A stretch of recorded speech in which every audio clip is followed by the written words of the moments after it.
Welcome to Mindfully Integrative Podcast with your host, Dr. Damaris-G. Mindfully Integrative is a podcast discussing ways toward mindfully incorporating integrative health into our lives. This podcast will have informative resources, fun topics, interviews, and discussions relatable for today with a true mindful perspective in a mind-body, holistic life approach. How are you? This is Dr. Damaris-Grossman, and today's topic is going over breaking barriers of achieving whether a doctorate education or getting through school or getting through some sort of challenge that you may have when you have a learning disability. So we're going to kind of just go over a couple chapters of a book that I wrote called Breaking Barriers and Achieving Your Doctorate with a Learning Disability. So as you may know, I am a doctorate prepared nurse practitioner. I've studied and trained in family and integrative health. But throughout the years, I had a learning disability and had also additionally ADHD. I had to navigate my school life and work to be the best that I could, to process information and succeed. Now, initially, that was difficult. That had its own challenges. But by just definition, a learning disability encompasses a range of neurological conditions that affect the way individuals process information. This can manifest in difficulties with reading, writing, mathematical skills, organization, and memory. Each person's experience with learning disabilities is unique and is often has additional challenges, such as led by problem-solving issues, creativity, but the positive to it is there's a lot of strengths that come with it. So I ended up having good hyper-focus. Resiliency was a big thing for me, and seeing things in a different perspective. So think of it like the disability isn't really a disability, it's more of an ability and just understanding a new way of learning. And learning to kind of break that barrier or what the normal is and how to impose that to whether if you're going to get a doctoral education that I got or something further, how can you do that? So being an adult learner, usually that's kind of where I started to find out more challenges and changes. And it gives you more rigorous demand. So there may be things that you may need just to get successful to finish reading an article or a paper. But how can you do that? And first is, understanding that you learn differently and that you still are not unintelligent. You are very intelligent. You have a wealth of knowledge that is within you that you'll need to learn to harness and be effective. So I try to help others and to understand that they can empower themselves by stepping past what the barriers may seem insurmountable, because they actually are surmountable. So let's first talk about time management and how that can be a challenge for those with a disability with learning. Strategies that help this is transform ways of being less overwhelmed. So make a list. Sit down and have tasks, use things like a planner, digital calendars. I time block a lot of things. So if it's not in my calendar, I would not know. But if I put it in my calendar, I know that that's going to happen. Break down things into smaller tasks. Like I talk on my podcast tons about being mindful each and every day. It's about those little, small, achievable goals each and every day can foster a sense of accomplishment and motivation and helps you through to whatever journey it is, whether it's all the way to a doctoral education, being successful in that way. So when you're trying to become, less stressful, that time management component is pretty important. Ways to navigate some of this is get yourself a supportive network, whether it's your parents, your family members. In my academic journey, for a doctorate and a bachelor's and a master's, I define the right resources to get where I needed and the right tools. So that meant, being okay with being a little different, being okay with needing support, and being okay that I learned differently. So that helps you get through different ways. So just because you may be, let's say, dyslexic, where your words may be jumbled or backwards, maybe you need a mirror to look at it. Maybe you need to be spoken.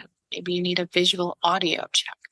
The greatest thing now that today's age is a lot of things can be read to you.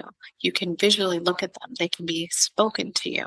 You can have them, there's a different way to get that information to you. So because of that, that makes it more powerful and helpful. And those strategies, each and everything that you learn is important. And then having a group of people that are supportive, peers, family members, a group in your school, and then letting your university, if you're in college, or say you're even just in grade school, letting the teachers know that you need, your family knows that you need assistance, and you may need an accessibility services. That could be as small as, okay, I need someone to talk the paper out with me. I need to discuss what's on my questions. That doesn't mean that I don't understand it. It just means my brain learns differently. Do I need to be in a quiet room? Do I need more paper writing? Do I need to have it addressed differently? There's just different ways things have to be written for someone. So each one is different. For me, I had to have more of a quiet room. Most of my things, I had to have headphones on. I had to have them papers read to me. I spoke better than I did writing. So my writing language sounded like it was like mumbled or jumbled. Sometimes people thought I was not speaking properly, but really my brain just didn't put the words in correctly. Having the best mental and wellness techniques for yourself, acknowledging that emotional and psychological parts are, important when you're studying. It can cause a lot of stress and anxiety when you're trying to improve yourself, whether they're improving yourself all the way up to doctorate. Learning about mindfulness and breathing techniques have been such an important part of who I am, where I've come in my career and my life. And I embrace it. I literally made it part of my everyday way to be advocating for oneself within, and then also for others. So your academics and having a supportive environment is conducive to your growth. Remember, each of these steps can be a way of overcoming the disability, and it's a step to getting your academic success. Now, how can somebody, let's say if they have an ADHD or additional disability on top of their academic performance, ways that helped for myself in pursuing all of the things, a lot of time management, trying to find building executive function, improving that. So more of a structured environment, really trying to have focused moments. They call them timed moments of work. So I didn't always get 45 minutes. Always, I'd have to do like a 10-minute block and then give myself maybe 20 minutes and then change it to another subject because I would get bored or unfocused. And understanding that sometimes things just took a little bit longer. So giving myself that added amount of time and extended periods for those complex things. And knowing that it's not a limitation, that it's just a different way of processing information.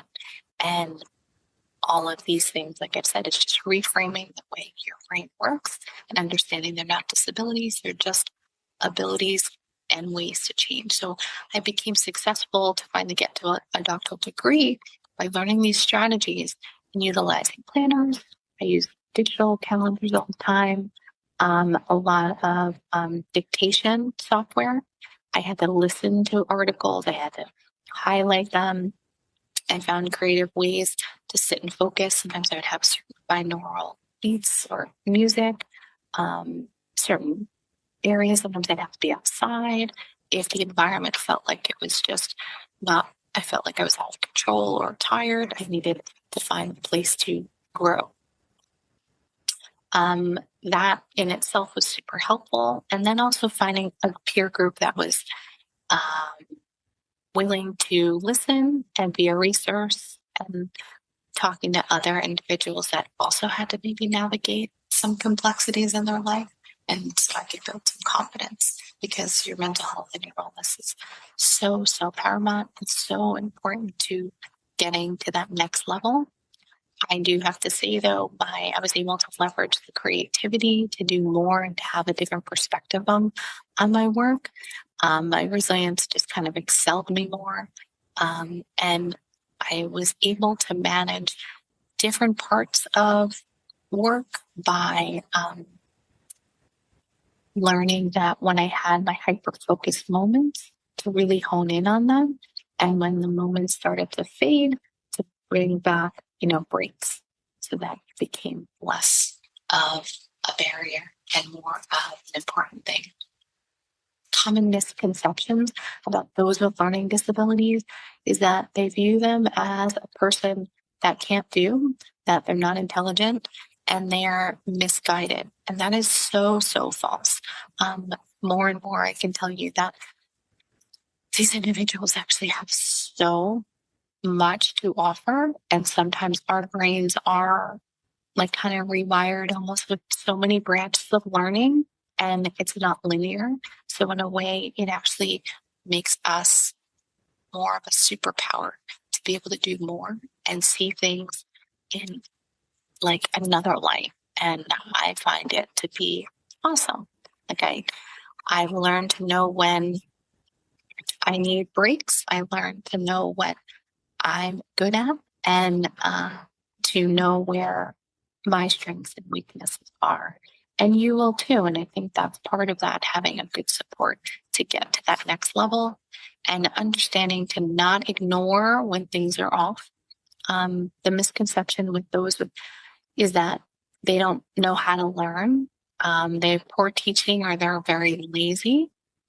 Those are considered, they learn differently, that we're not recognized as individuals that can do more or process information, which is really kind of so far from the truth. Acknowledge that everyone's brain is different, and think of it's a way that we can eventually thrive. And there's more that to our struggles that actually make us more profound, that we have an opportunity to do more than you can believe. And finding the right strategy for each person is where it comes up. Assisted devices for myself was super important. So for example, I would listen to books more so than reading, or I visually have to highlight things so that I could really comprehend what was going on. It didn't mean that I didn't understand what a book was being read to me. I just had to look at it differently. So me speaking out of paper, me highlighting something and me talking it out gave me a better perspective than me just reading words. So I'm not sure what that is for you. Some people read very well. Some people do not. Some people listen and are able to hear things. So there's different types of learners. And part of that helps you figure out what kind of best learning environment is for you, gets you to be a better learner throughout. So there's different places you can go for these resources, especially now. There's many out there. I'll put the links in the show notes today. We're just going over one area and trying to overcome that. Now, I highly recommend Grammarly to help you with your writing, especially like if your writing has changed. There's a lot of now assisted technologies on all of like Word and Google, where you can have it spoken to you and you can have things typed out. You can have things highlighted in the accessibility sections of the different Word documents. And then even on websites, they'll even speak or highlight or make it even bigger if you're having visual issues. So there's many ways now that technology has really kind of overcome some of that. And then it's just a matter of you overcoming your stigma for yourself and being able to change the narrative to do more, because it's not something that is a negative, and understanding that weakness is really a strength, and embracing your truth and who you are so that you can be more impactful in your life. I hope some of this helps for today, and we'll go over more personal strengths and how to identify them. Thank you for listening to the Mindfully Integrative Show with Dr. Damaris-Grossman, family nurse practitioner. This podcast is for informational and educational purposes only and is not the substitute for professional medical advice, diagnose, or treat. Always consult your healthcare provider before making changes to your healthcare routine. Make sure to subscribe so you don't miss an episode. If you enjoyed our show, please support us by leaving a mindful review on Apple Podcasts or your favorite streaming platform. Interested in being a guest or more information? Email us at info@mindfullyintegrative.com. For resources mentioned in the show, visit our website at www.mindfullyintegrative.com. You can also connect mindfully with Dr. Damaris on her social media links found on the site. May your strength and peace guide you to find a mindful way every day. Namaste.